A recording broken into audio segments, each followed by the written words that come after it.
Welcome to Better Sex, where you get the information and inspiration to create and enjoy your best possible sex life. Join your host, sex therapist Jessa Zimmerman, as she brings you expert guests, helpful tips, knowledge, and strategies to improve your intimate relationships.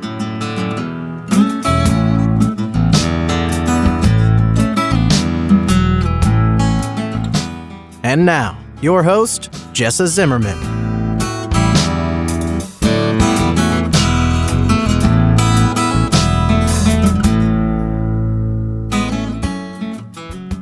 Hey everybody, welcome back. It's another episode of the Better Sex Podcast. This is Jessa, and I'm so glad you're here. Thanks for tuning in. It's been an interesting day. I think I've said this before, but sometimes I batch record, and I've had 4 interviews today. This is number 3 of 4.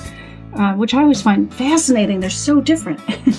and I try to get a really interesting variety of topics, and I think I do that. And today's is no exception. Today we're going to be talking about transsexualities and embodied sexuality. So my guest today is Lucie Fielding, and she is a therapist and a sex educator. And I would have to say a teacher, right? She does workshops and trainings for both providers and for community-facing events, and really is passionate about speaking to the experiences of queer and non-binary and trans folks. But as you're going to hear in the interview, lots of challenges that people face, / opportunities that they face really are shared by all people, no matter what kind of body you're in.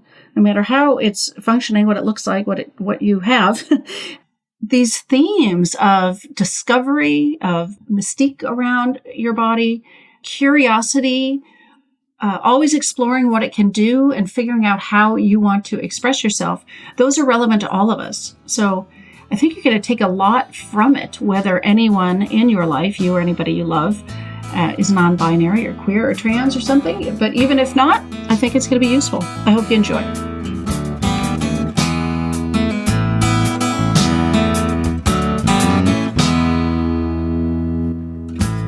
So Lucie, thank you so much for being on the show with me today. Thank you so much for having me. I'm really excited to have the conversation. I am too. So the topic is, what do we call this? Transsexualities, right? Yeah. So if you don't mind just sort of introducing yourself, just briefly, and how you've gotten into this or where your passion for it is coming from. Sure.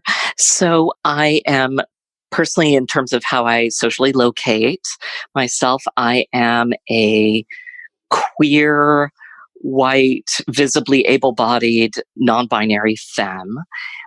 And I'm a resident in counseling in private practice in Charlottesville, Virginia. Mm-hmm. I'm also a sex educator, and I'm working on a book, Transsex Clinical Approaches to Transsexualities and Erotic Embodiments, which should appear a little bit more than a year from now. So great. Excited and I definitely want to hear a little bit about the book specifically. Yeah. I'll be looking forward to adding that to my collection.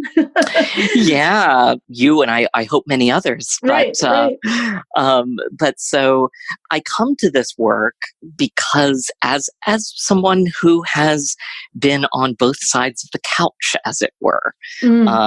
So I've been a therapist, although a therapist under supervision, I should hasten to add. And also I've been a client and a patient. So I've experienced the process of, I've had wonderfully affirming providers. That has been wonderful. But I've also found that there's a lot of nuance that gets sometimes left out of informed consent. And that's primarily because the research base on trans, non-binary, and gender non-conforming folks is so pitifully small. And then it gets even smaller when you talk about like our sexual lives. Can you give an example of some of these shortcomings that you have encountered? Sure, absolutely. So one thing that I've really noticed, and I talk about this in the first chapter of the book, is that when we talk about the sexual health of trans, non-binary, and gender nonconforming folks, we're generally talking about things like preserving function as after a confirmation surgery of some type. And that is to say, like when we talk about function, we're generally talking about two things, genitals and the sexual response cycle. So we're already thinking in terms of genital-based penetrative sex, primarily. And so that's one thing. There's a lot that where we talk about loss when we're talking about trans experiencing.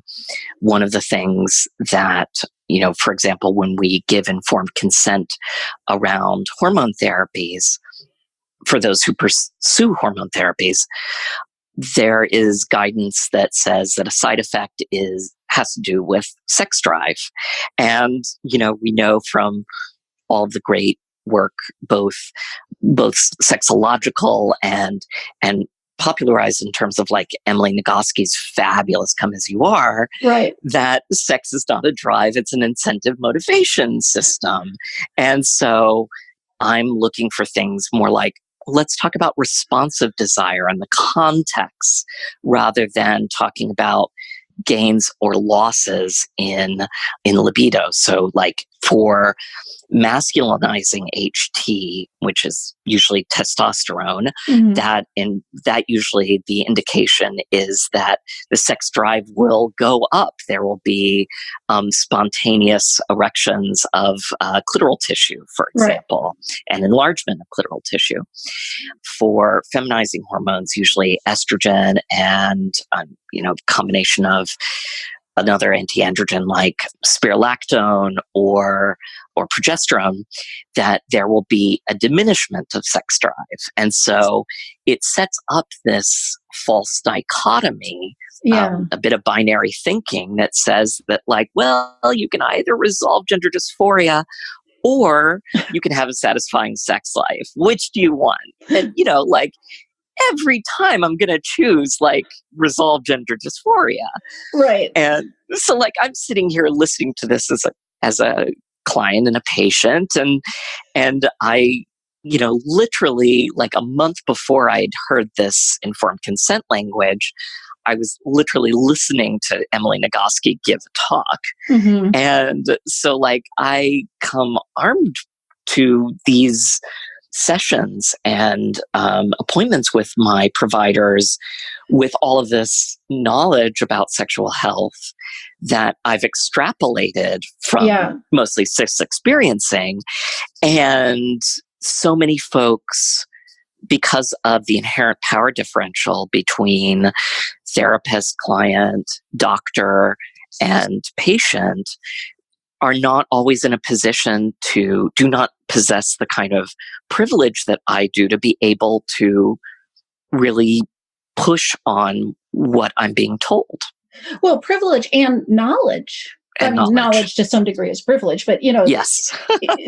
Most of our most people don't have a very good understanding of sexual health, sexual function, sexual pleasure. I mean, it's so limited already. Yeah. And so when you're going in there, who's armed to correct their doctor or their therapist, right? It's really tough.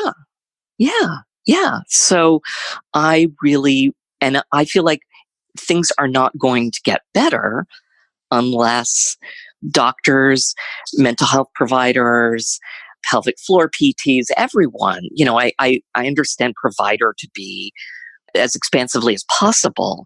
And so, I want providers to be comfortable and be able to host these wonderful conversations and not foreclose conversations with loss or function-based language. Yeah, and I'm thinking in my own mind, maybe I'm wrong about this, but it seems like so much of the informed consent and some of that process is so liability fearful, right? It's driven by fear. Like, we've got to tell you the worst case scenarios, just like the drug ads on TV, which would be loss based. But I guess what you're saying is there's also room to have these conversations that are more expansive, that are more building. These are your possibilities. This is what this is where you can go. Yeah. Yeah.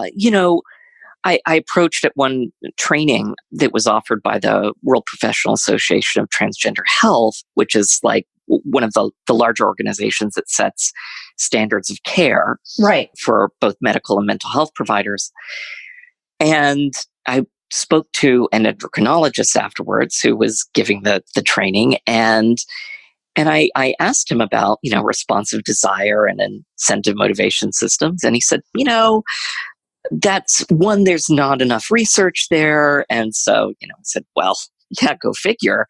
But also, said, well, that's just a little too nuanced for my patients. And that just like made me twitch. I mean, the book was born from that moment because there's nothing too nuanced for our clients and patients. Right. And the gift of that, I mean, I talk about, responsive desire to my clients all the time, and most people have not heard of the concept, and it's incredibly freeing. We owe them the nuance. Yeah.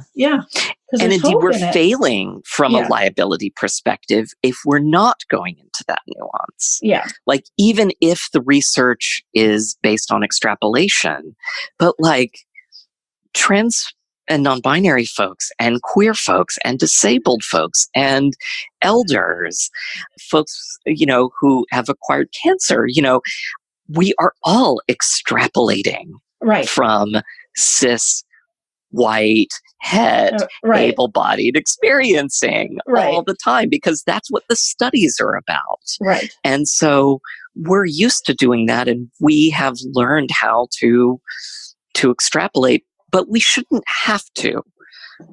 We shouldn't have to. Or if we're going to do that, we should be helped by our providers, so that it's opening up conversations that can open up curiosity and joy and pathways for pleasure. Right. If that's what you want, if pleasure is and a robust sexual life of any sense, solo or partnered, is what you're looking for, then like, I want you to have that. It's a both and proposition, not an either or. Yeah.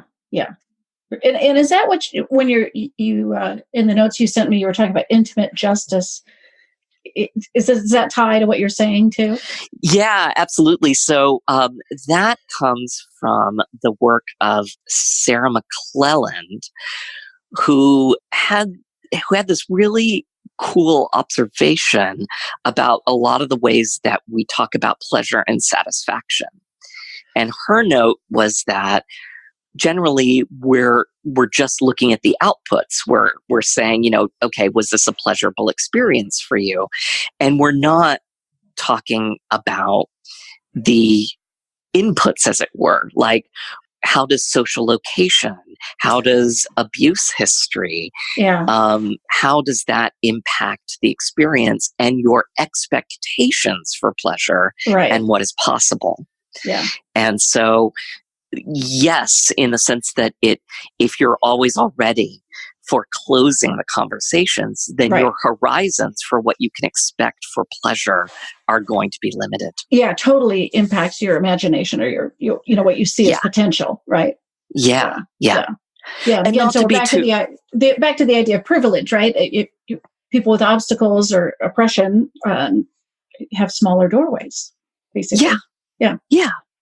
While at the same time, focusing on turning our clients and patients onto plugging them into the vast sources of intergenerational knowledge and resilience that is to be found in queer and trans communities. Because we've figured so much out. I mean, it's like muffing is such a good example. Muffing is a practice that folks with penises and testicles, primarily testicles, are really all that you need for that, to access the inguinal canals. I mean, that's basically if you are a penis holder and a testicle holder and you go to your doctor's office and you get like a hernial exam, that is muffing, because like you're calling on all of those like yummy nerve clusters that are all around the inguinal canals and the pudendal nerves and all of that. Yeah. And that's like, I mean, how freaking ingenious. Like, we focus a lot on the barriers and, it's like, as a friend of mine talked about, it's the death and oppression narrative. Yeah. Yeah. And yes, we have to highlight those, and we have to talk about the barriers and the disparities and the oppression, which is very real. I face it every day. Yeah. And I'm a high femme white lady. So exponential if, we're talking about disability, or if I were a trans woman of color. Yeah. But it is important for us to also be talking about resilience and the ingenuity to be found in our communities, because we figured all this stuff out, and there's so much that we have to tell one another, and also that we have to tell, cis het folks. Yeah. Like, I mean, we figured this stuff out about our bodies, that like, every time I talk to an audience of providers and I mention muffing, the penis holders in the room are like, wait, I can do that? I'm like, yeah. Yeah. This is, yeah. I mean, I've had some clients in my practice who haven't found those resources. Like, to me, it's not like they've been right at my fingertips, or I don't know exactly where to send them. And even if they have other trans community, it hasn't seemed easy. And I certainly don't think they're having those conversations like with their physicians. No, not with their physicians. I mean, because the sexual health education in medical schools is just as bad, if not worse, than in counseling and clinical psych programs. Right. And numerous studies have depressingly borne that out. Unfortunately, a lot of the resources are written specifically for trans feminine folks, especially, or non-binary femmes. And so a lot of trans masculine folks and mask of center non-binary folks get left out in the cold with a lot of these resources, like great zine by Mara Bellwether that's been out since 2010, Fucking Trans Women. Allison Moon's Girl Sex 101 has a lot of great resources. Yeah. And then there's a 2-part zine. It's a trans sex zine out of Minnesota, and that's wonderful too. And there's like also certain erotic literature compilations. But you're right that a lot of sources have also shut down. Mm-hmm. In part thanks to FOSTA and SESTA, which are, I don't know if your listeners have Probably heard not. about it. Yeah. So the Fight Online Sex Trafficking Act, and which was signed into law in April 2018, and was designed, at least by its designers, to combat online sex trafficking through certain platforms. But what it has done is that it operationally has made it harder for law enforcement. It has really harmed sex workers, and it has also harmed sex educators and sex therapists and any sexuality professional who has been trying to talk about sexuality education. Because what it does is that it removes a provision in the Communications Decency Act of 1995 that was called the Safe Harbor Provision. It's one of the only provisions of the Communications Decency Act that has actually held up constitutionally to Supreme Court scrutiny. What it does is that it makes platforms liable for the conduct of their users. And so where this impacts queer and trans folks is that, like, sites like Tumblr, where, we were posting a lot of sexual health information, are forced to shut down to comply with community standards provisions that are updated. And so, all these resources are shutting down because they don't want to get sued by someone. Yeah.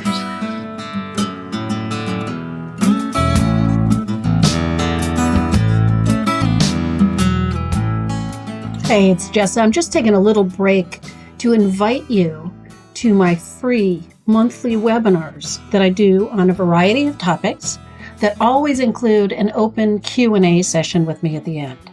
I'm doing these monthly. If you want to hear about them, be invited so you can register. Make sure you join my mailing list. You can go to bettersexpodcast.com/list.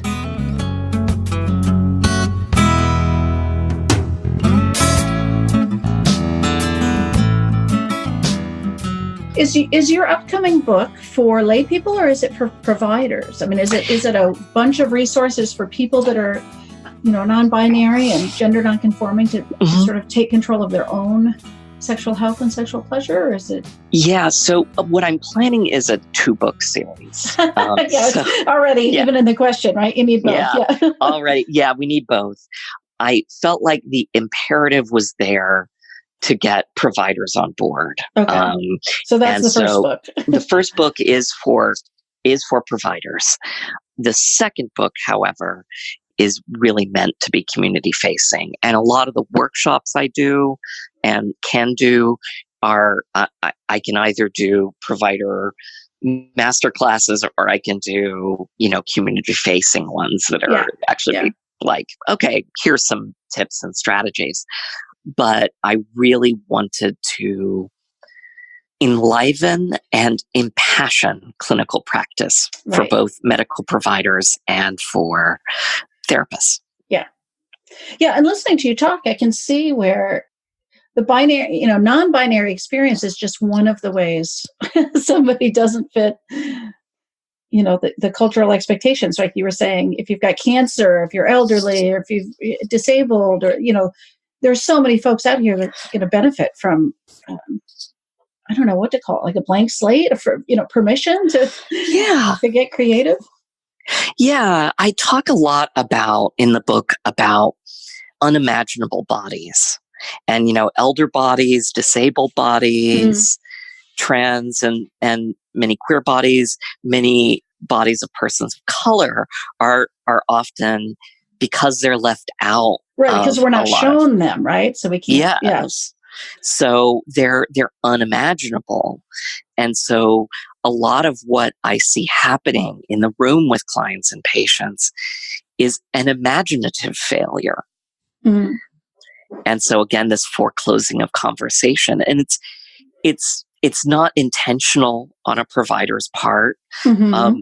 The vast majority of them are doing great work and don't want to be foreclosing conversation. Right. But it just happens because of where the cultural scripts are, and how we're supposed to be defining like what sex looks like and who has sex and what's the appropriate frequency of sex and all these, like icky questions. Yeah. So you put a note here about coming into a passionate relationship with the embodied sexual self. And while I understand each of those individual words, I would like a deeper understanding of what you mean by that. Like, do you have a definition of what it is to have an embodied sexual self? Or yeah, embodiment refers to 2 senses of the verb to embody. The first is the idea of it's the corporeal sense. I am aware of myself as a being in space with viscera and with a sensory apparatus. So I have, these 5 senses and I am moving through space and all these things. I feel my heart beating. I feel, excited. I feel the feels. Yeah. The second meaning of to embody is to embody a certain value system, or to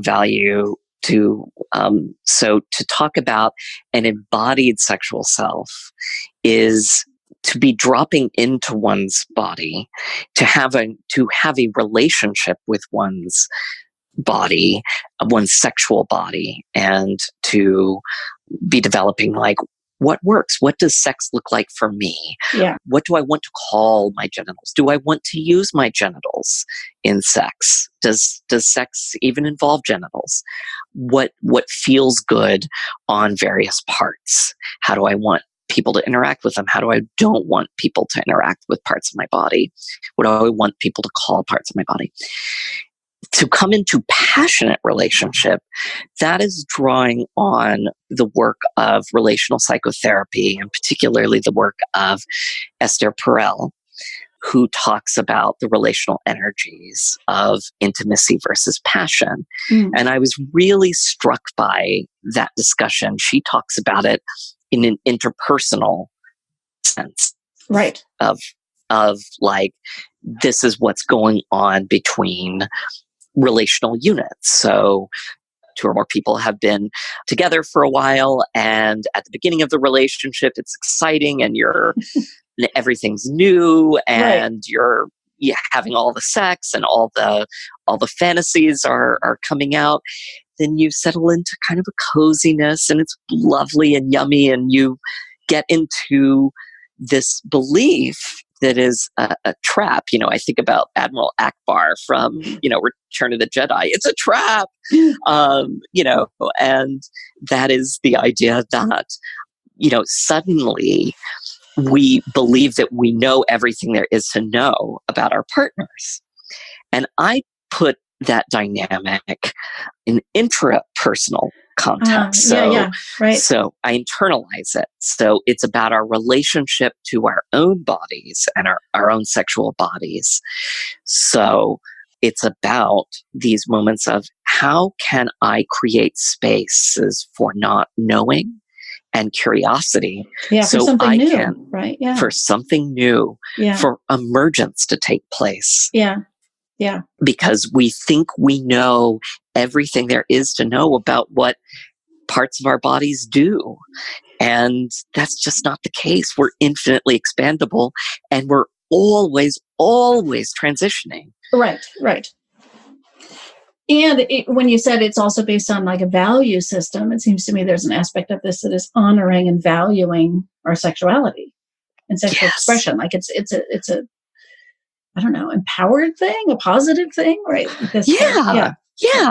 That if your sexuality is an important part of how you relate to yourself and to others, then I want there to be spaces and openings available to find these moments of being gobsmacked by one's own, being tickled by one's own body. Yeah. And what it can do. Holy shit, my body can do that.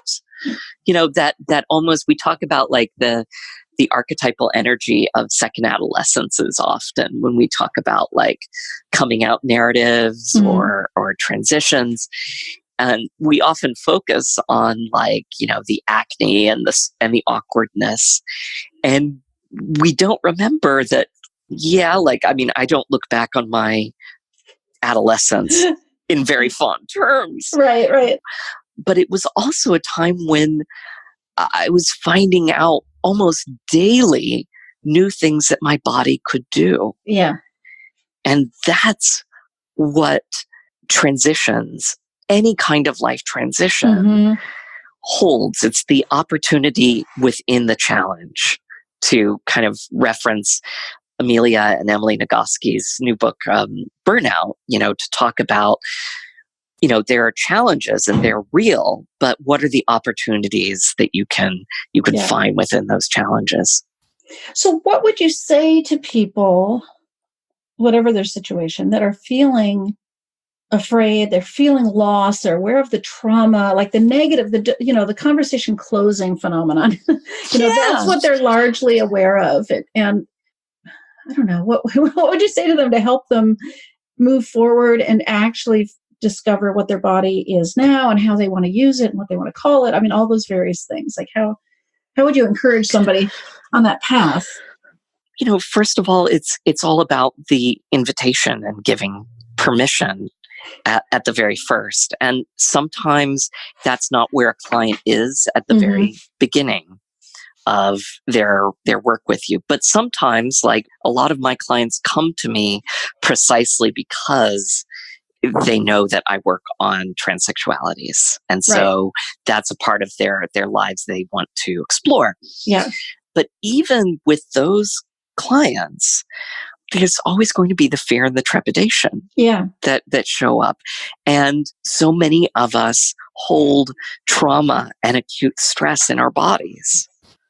And we know this from the data on, minority stress and microaggressions and stigma in the trans community, trans and non-binary communities, that chances are my clients are navigating minority stress in some way, shape, or form. And so there may be that ambivalence, that push and pull of like, I want to work on this, but it's really scary because it's unknown. Right.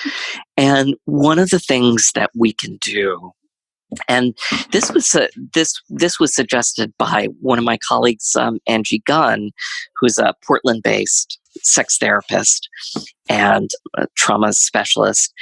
And she talked about, like, before we can get into passionate relationship, perhaps we need to come into compassionate relationship with the embodied sexual self. That we need to work on that self-compassion. And to draw from another friend, Ray McDaniel, a Chicago-based sex therapist, that, making an accurate assessment of one's safety, because we often don't feel safe a lot of the time, even when we are safe. Yeah.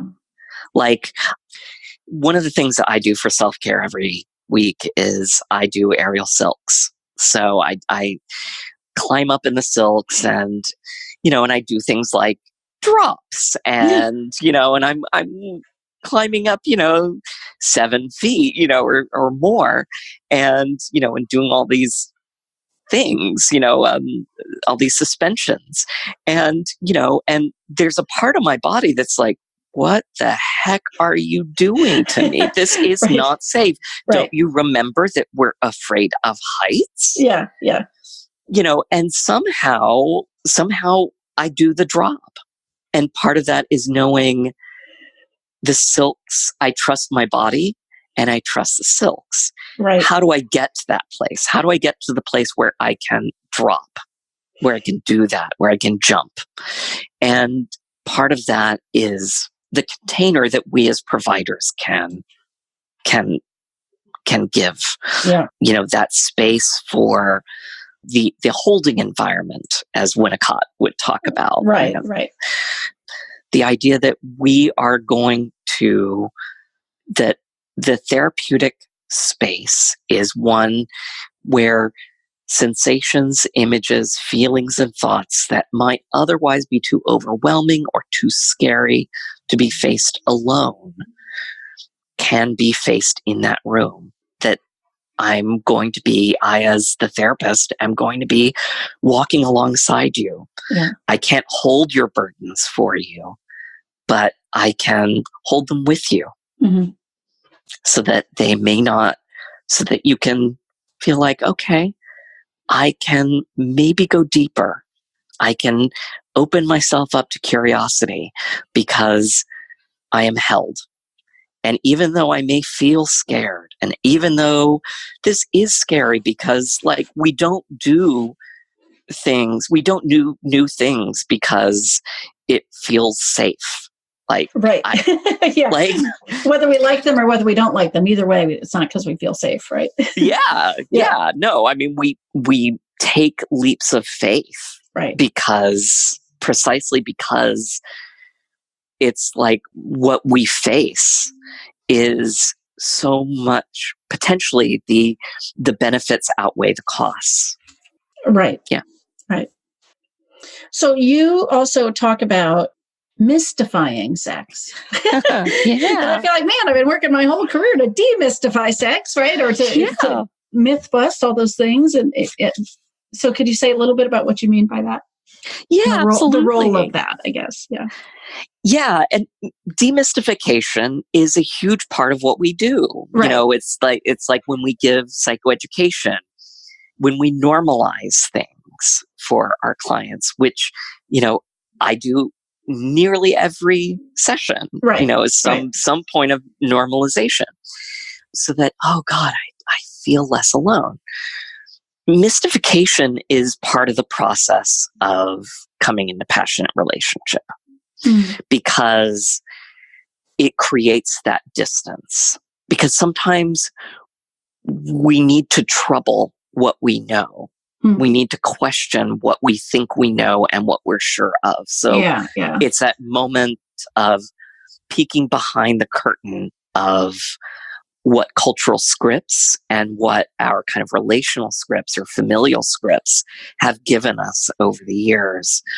The narrative therapists, White and Epstein, talk about, they frame the ways that people come into therapy in terms of like, they carry with them these problem-saturated narratives. And the reason that they come in is precisely because they see cracks in those problem-saturated narratives. That there's something where they're like, it may be inchoate.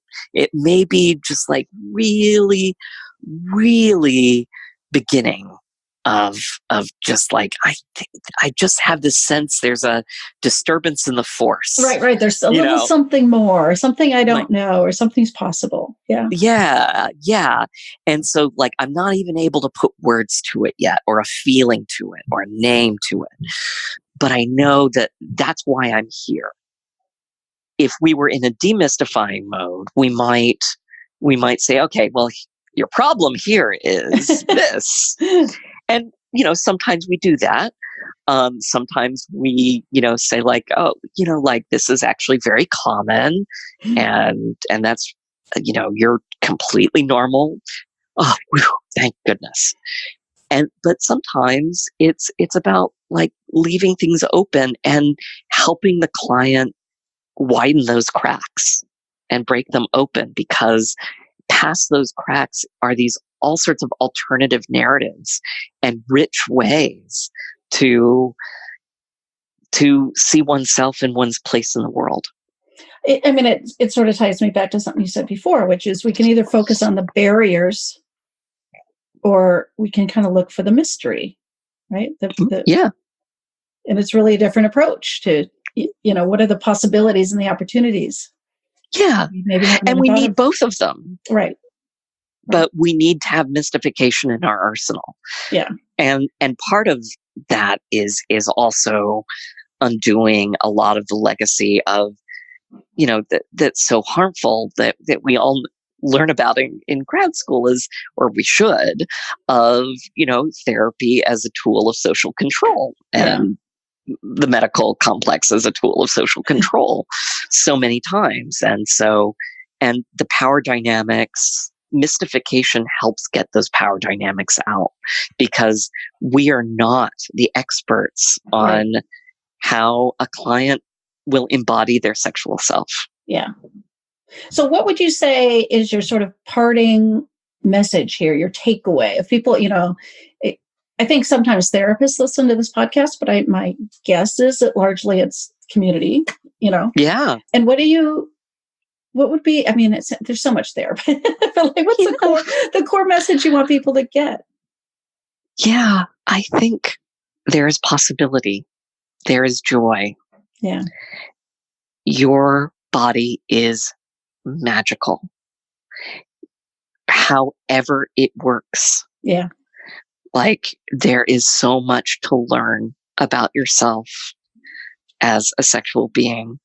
And I so hope you, listener, as member of the community, are able to find community and find providers who can hold your hand as you discover resources and find community. And I'm so excited for the possibility. Yeah. Like, the challenges are there, but there is so much joy to be found in passion. Yeah. Thank you. Thank you so much. Yeah, thank you. This was so much fun. It was.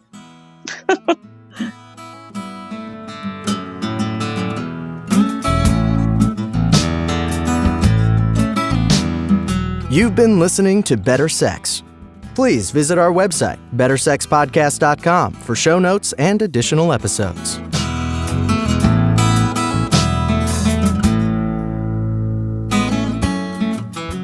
And that's a wrap for today. I really hope you enjoyed the episode.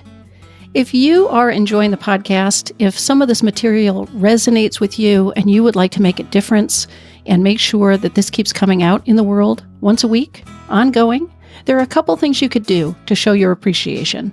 The first would be to go to iTunes and rate and review the show. That really helps us be found by new listeners when you review the show on iTunes. You can find a link at bettersexpodcast.com/iTunes. The other thing I want to invite you to consider is becoming a Patreon. For a small monthly pledge, you get some benefits. So for $2 a month, you get advance access to every single episode. For $5 a month, you get a chapter of my upcoming new book. And for $10 a month, I host quarterly get-to-know-you and question-and-answer chats over the web, and you get invited to that. I would love to have your membership in that, become part of the Better Sex family. You can find a link at bettersexpodcast.com/Patreon, which is Patreon. Again, thanks for listening. I'm glad you're here. Feel free to comment, ask questions, get in touch. I'd love to hear from listeners. Thanks.